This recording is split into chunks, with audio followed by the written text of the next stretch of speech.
사연 모는 선장. 선원님들, 오늘은 1991년 이영호 유괴살인 사건에 대한 이야기입니다.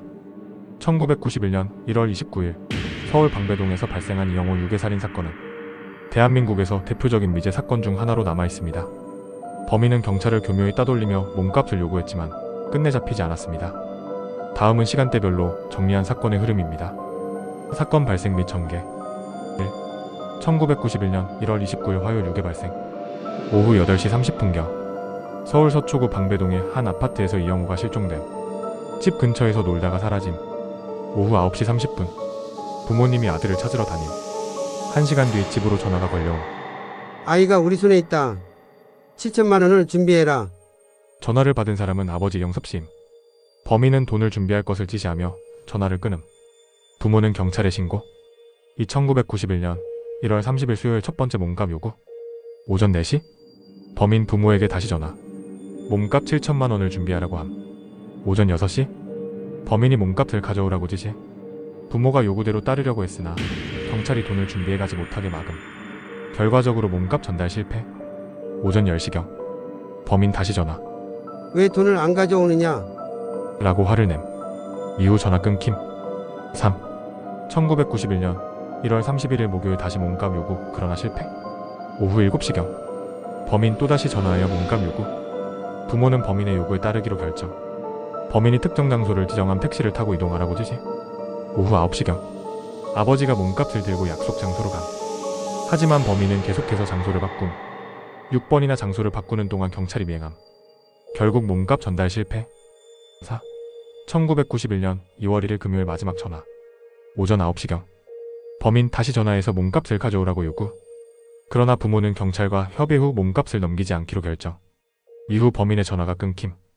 이때부터 연락 두절됨. 사건 후 진행 상황. 1991년 2월 7일 실종 9일 만에 시신 발견. 오전 11시경 서울 서초구 방배동 근처 야산에서 이영호 군의 시신 발견. 발견 당시 손발이 묶인 채로 비닐봉지에 쌓여 있었음. 사인은 질식사로 추정됨. 부검 결과 사망 시점은 실종 당일 1월 29일 밤로 판명. 즉 몸값을 요구하던 7일 동안 이미 아이는 사망한 상태였음. 6. 1991년 이후 수사 진행. 경찰 수사본부 설치와 용의자 추적. 경찰은 7만여 명을 조사했으나 결정적인 단서를 찾지 못함. 범인의 목소리 분석을 통해 20대에서 30대 남성으로 추정. 전화통화에서 사투리가 없는 점 등을 근거로 지역 주민일 가능성 고려. 그러나 확실한 용의자를 특정하지 못함. 범인의 치밀한 수법.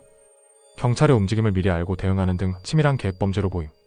6차례나 몸값 전달 장소를 바꿨고 경찰이 개입하는 것을 감지한 듯한 행동을 보임. 사망 후에도 부모에게 전화하며 돈을 요구. 마치 아이가 살아있는 것처럼 꾸밈. 7. 2006년 공소시효 만료. 2006년 2월 7일 공소시효 15년 만료.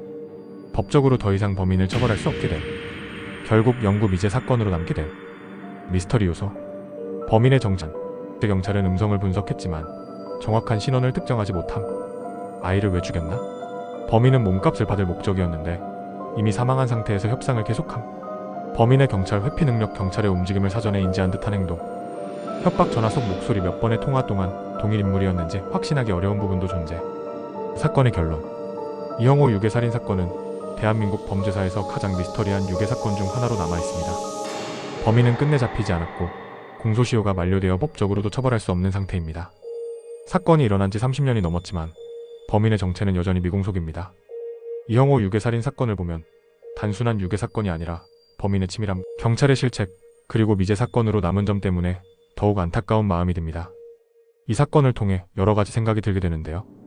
범인의 잔인함과 치밀함. 범인은 이미 아이를 살해한 상태에서도 부모에게 몸값을 요구했습니다. 단순한 유괴살인 사건이 아니라 잔혹한 기만 행위까지 저질렀다는 점에서 더욱 충격적입니다.